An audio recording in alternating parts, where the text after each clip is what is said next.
Chapter 6, Complex Intonation. This is the beginning of an extremely important part of spoken American English. The rhythms and intonation patterns of the long streams of nouns and adjectives that are so commonly used. These exercises will tie in the intonation patterns of adjectives, nice, old, best, etc., nouns, dog, house, surgeon, etc., and adverbs, very, really, amazingly, etc. One way of approaching sentence intonation is not to build each sentence from scratch. Instead, use patterns, with each pattern similar to a mathematical formula. Instead of plugging in numbers, however, plug in words. In Exercise 4-2, we looked at simple noun-verb-noun patterns, and in Exercise 5-1 and 5-2, the syllable count intonation patterns were covered. Here, we'll examine intonation patterns in two-word phrases. It's important to note that there's a major difference between syllable stress and compound noun stress patterns. In the syllable count exercises, each syllable was represented by a single musical note. In the noun phrases, each individual word will be represented by a single musical note, no matter how many total syllables there may be. At times, what appears to be a single-syllable word will have a longer sound to it. Seed takes longer to say than seat, for example. This was introduced on page 25, where you learned that a final voiced consonant causes the previous vowel to double.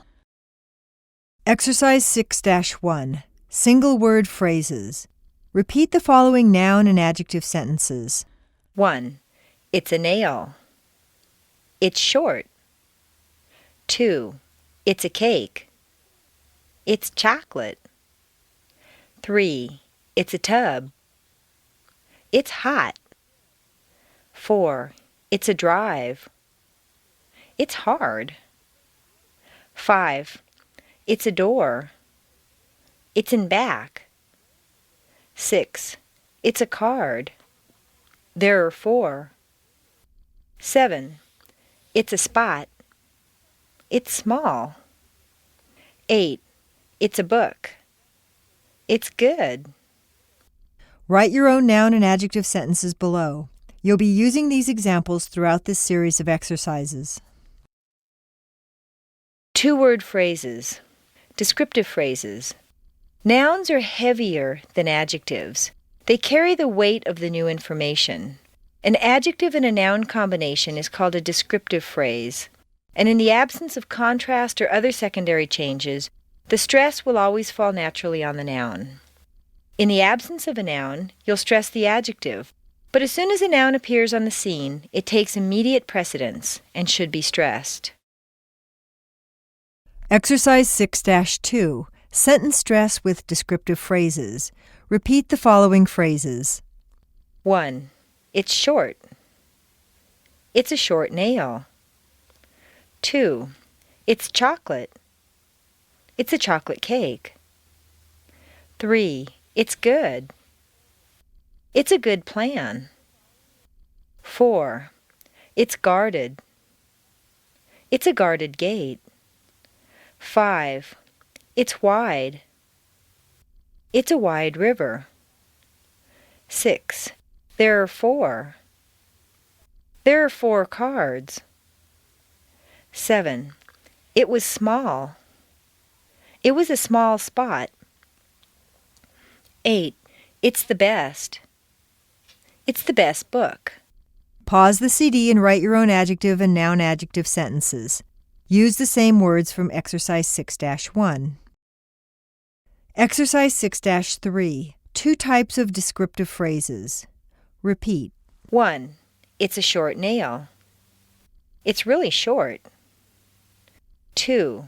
It's a chocolate cake. It's dark chocolate.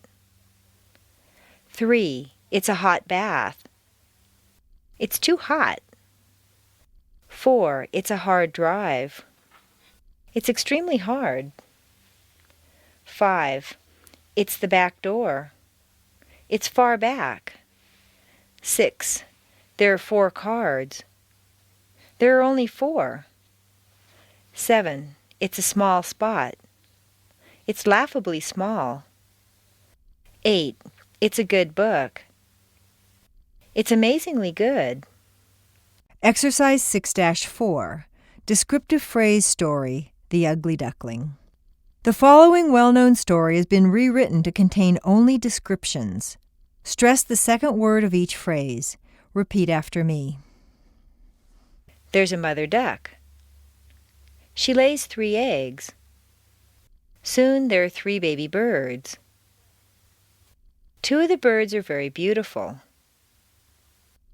One of them is quite ugly. The beautiful ducklings make fun of their ugly brother. The poor thing is very unhappy. As the 3 birds grow older, the ugly duckling begins to change. His gray feathers turn snowy white. His gangly neck becomes beautifully smooth. In early spring, the ugly duckling is swimming in a small pond in the backyard of the old farm. He sees his shimmering reflection in the clear water. What a great surprise! He's no longer an ugly duckling. He has grown into a lovely swan. Set phrases. A cultural indoctrination to American norms. When I learned the alphabet as a child, I heard it before I saw it. I heard that the last 4 letters were W, X, Y, Z. I thought that W was a long, strange name for a letter, but I didn't question it any more than I did H. It was just a name. Many years later, it struck me that it was a double U. Of course, a W is really UU.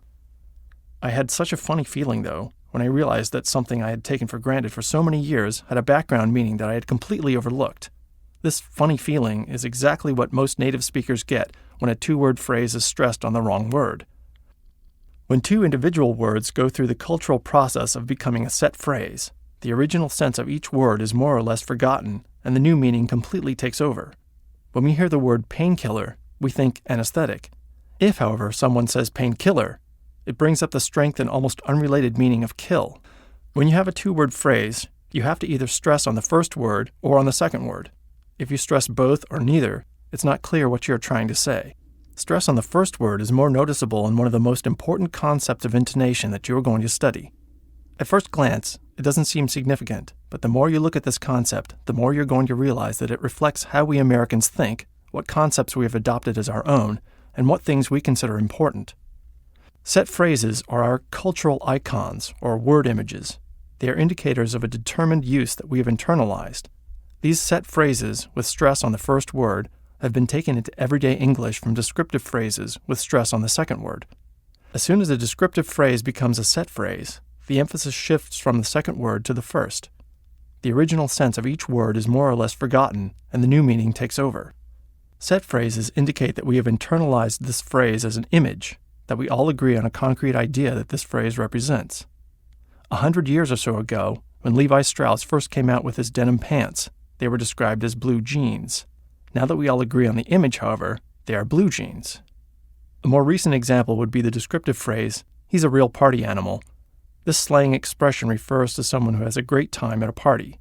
When it first became popular, the people using it needed to explain, with their intonation, that he was an animal at a party. As time passed, the expression became cliché, and we changed the intonation to, "He's a real party animal," because everyone knew what it meant. Clichés are hard to recognize in a new language, because what may be an old and tired expression to a native speaker may be fresh and exciting to a newcomer. One way to look at English from the inside out, rather than always looking from the outside in, is to get a feel for what Americans have already accepted and internalized. This starts out as a purely language phenomenon, but you will notice that as you progress and undergo the relentless cultural indoctrination of standard intonation patterns, you will find yourself expressing yourself with the language cues and signals that will mark you as an insider, not an outsider. When the interpreter was translating for the former Russian President Gorbachev about his trip to San Francisco in 1990, his pronunciation was good, but he placed himself on the outside by repeatedly saying cable car. The phrase cable car is an image, an established entity, and was very noticeable to hear it stressed on the second word as a mere description. An important point that I would like to make is that the rules you are given here are not meant to be memorized. this discussion is only an introduction to give you a starting point in understanding this phenomenon and in recognizing what to listen for. Read it over, think about it, then listen, try it out, listen some more, and try it out again. As you become familiar with intonation, you will become more comfortable with American norms, thus the cultural orientation, or even cultural indoctrination aspect of the following examples. Note: when you get the impression that a two-word description could be hyphenated or even made into one word, it's a signal that it could be a set phrase. For example, flash, light, flashlight, flashlight. Also, stress the first word with street, Main Street, and nationalities of food and people. Mexican food, Chinese girls. Exercise 6-5. Sentence stress with set phrases. Repeat the following sentences. 1. It's a finger. It's a nail. It's a fingernail. 2. It's a pan. It's a cake. It's a pancake. 3. It's a tub. It's hot. It's a hot tub. 4. It's a drive. It's hard. It's a hard drive. 5. It's a bone. It's in back. It's the backbone. 6. It's a card. It's a trick. It's a card trick. 7. It's a spot. It's a light. It's a spotlight. 8. It's a book. It's a phone. It's a phone book. Pause the CD and write your own noun and set phrase sentences, carrying over the same nouns you used in Exercise 6-2. Remember, when you use a noun, include the article. When you use an adjective, you don't need an article. Exercise 6-6. Making set phrases. Pause the CD and add a noun to each word as indicated by the picture. Exercise 6-7. Set phrase story, The Little Match Girl. The following story contains only set phrases as opposed to the descriptive story in Exercise 6-4. Stress the first word of each phrase. The little match girl was out in a snowstorm. Her feet were like ice cubes, and her fingertips had frostbite. She hadn't sold any matches since daybreak, and she had a stomach ache from the hunger pangs, but her stepmother would beat her with a broomstick if she came home with an empty coin purse. Looking into the bright living rooms, she saw Christmas trees and warm fireplaces. Out on the snowbank, she lit a match and saw the image of a grand dinner table of food before her. As the matchstick burned, the illusion slowly faded. She lit another one and saw a room full of happy family members.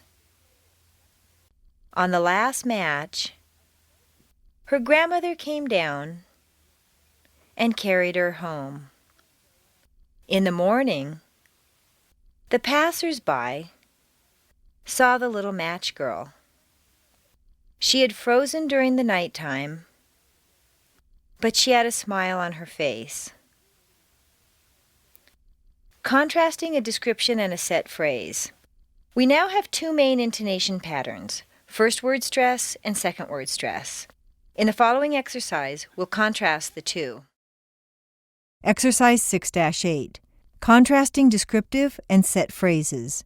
Repeat after me. 1. It's a short nail. It's a fingernail. 2. It's a chocolate cake. It's a pancake. 3. It's a hot bath. It's a hot tub. 4. It's a long drive. It's a hard drive. 5. It's the back door. It's the backbone. 6. There are 4 cards. It's a card trick. 7. It's a small spot. It's a spotlight. 8. It's a good book. It's a phone book. Pause the CD and rewrite your descriptive phrases and set phrases. Exercise 6-9, 2-word stress. Repeat the following pairs. A light bulb. A light bulb. Blue pants. Blue jeans. A cold fish. A goldfish. A gray hound. A greyhound. An old key. An in key. A white house. The White House. A nice watch. A wristwatch. A sticky web. A spider web. A clean cup. A coffee cup. A sharp knife. A steak knife. A baby alligator. A baby bottle. A shiny tack. Thumbtacks. A wire brush. A hairbrush. A new ball. A football. A toy gun.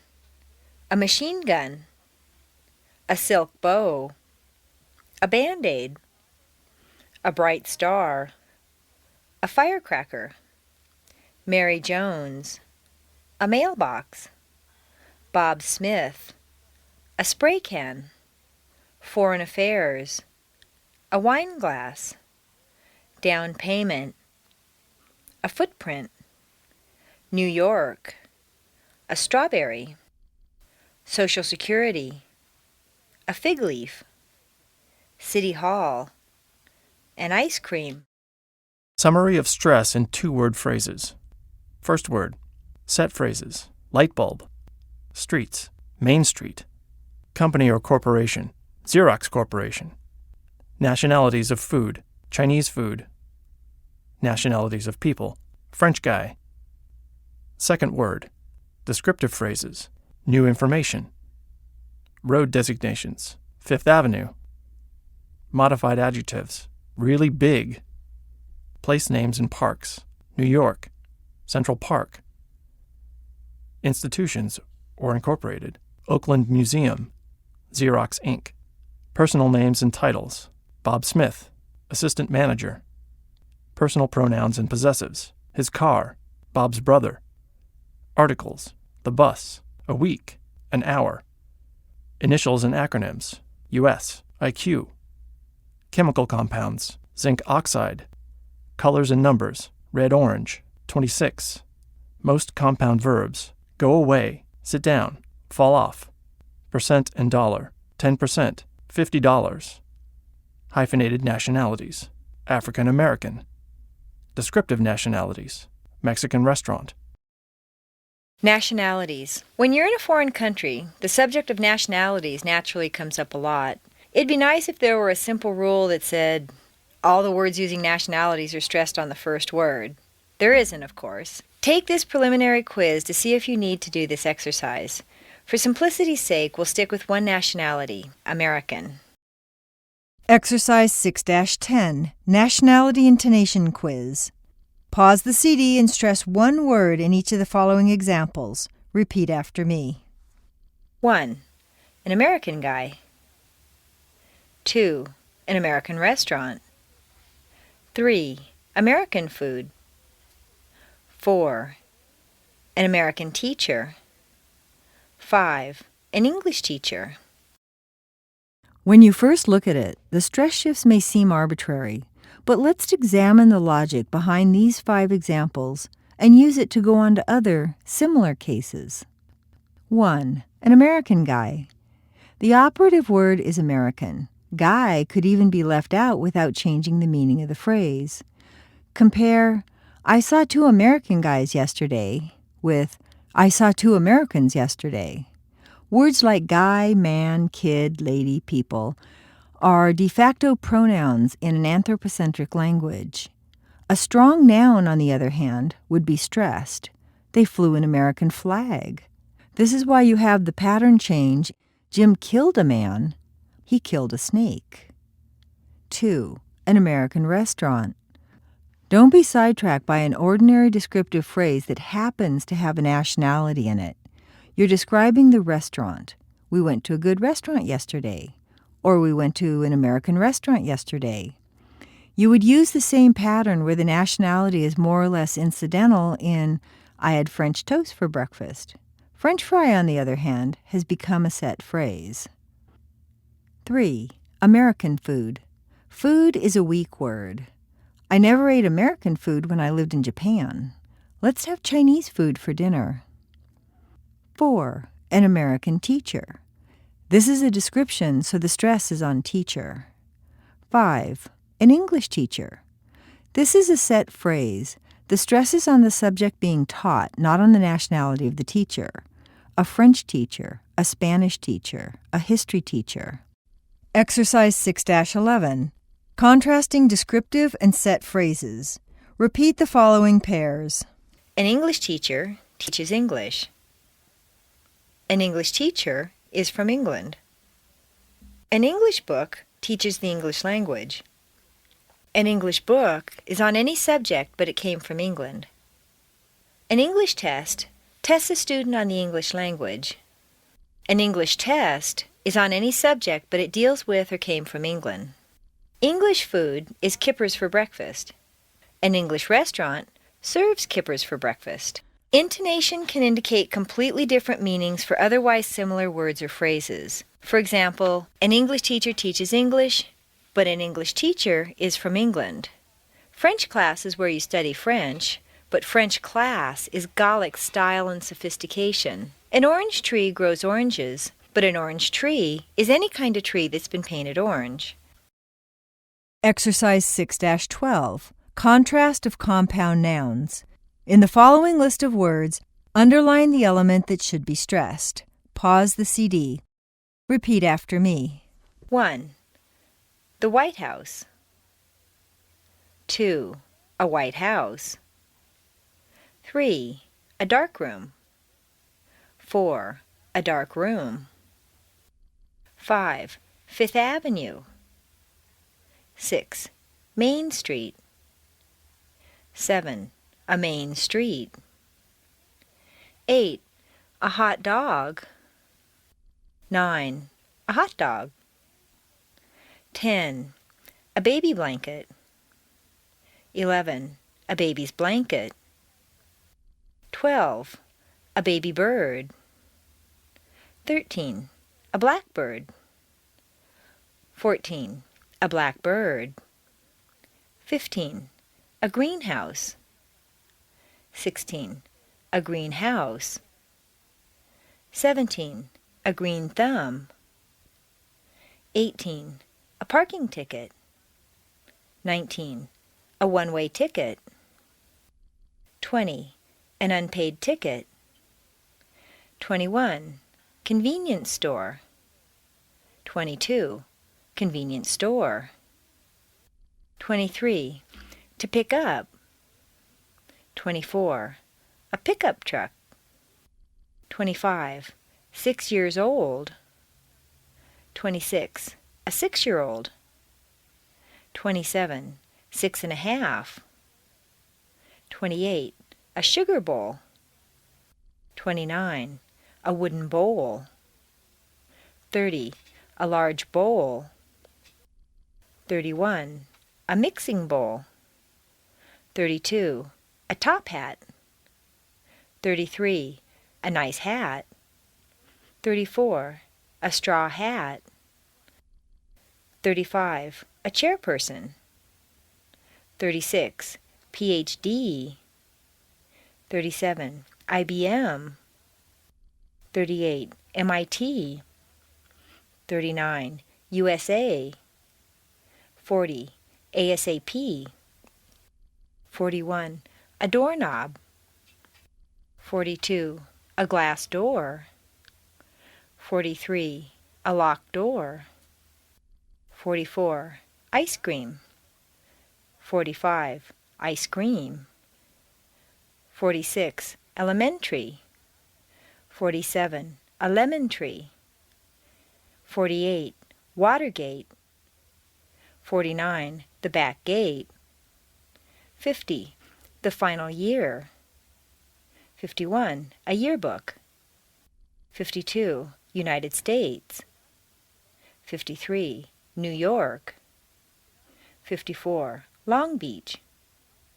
55. Central Park. 56. A raw deal. 57. A deal breaker. 58. The bottom line. 59. A bottom feeder. 60. A new low. Exercise 6-13. Description and set phrase test. Let's check and see if the concepts are clear.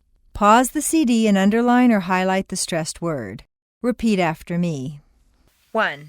He's a nice guy. 2. He's an American guy from San Francisco. 3. The cheerleader needs a rubber band to hold her ponytail. 4. The executive assistant needs a paperclip for the final report. 5. The law student took an English test in a foreign country. 6. The policeman saw a red car on the freeway in Los Angeles. 7. My old dog has long ears and a flea problem. 8. The new teacher broke his coffee cup on the first day. 9. His best friend has a broken cup in his other office. 10. Let's play football on the weekend in New York. 11. Jingle Bells is a nice song. 12. Where are my new shoes?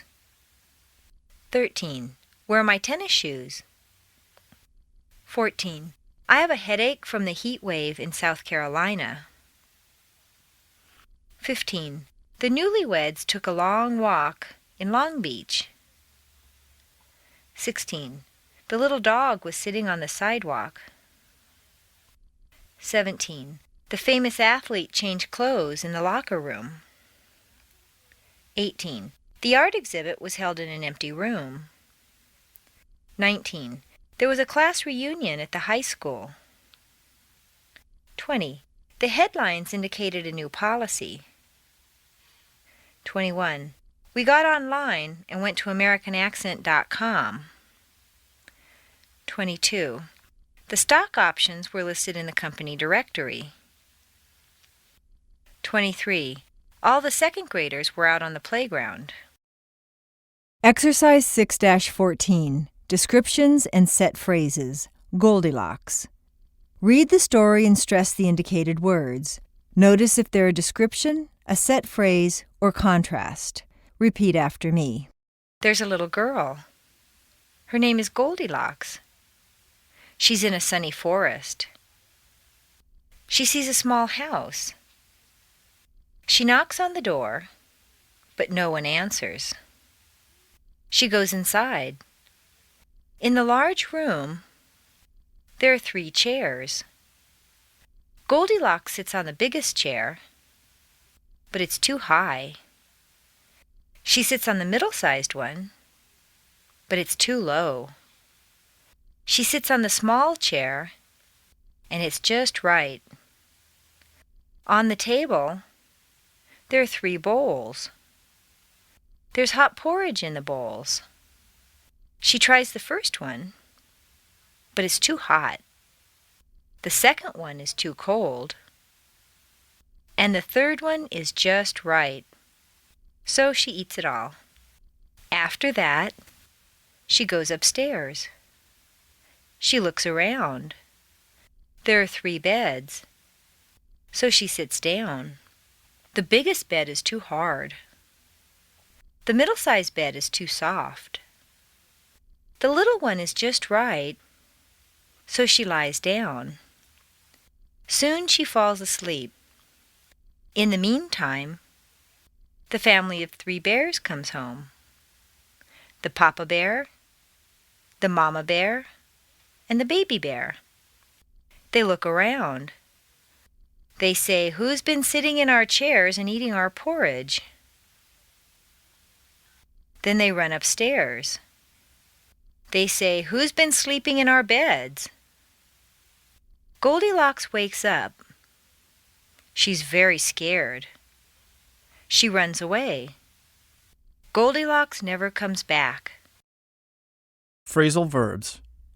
When you have a verb and a preposition, it's called a phrasal verb.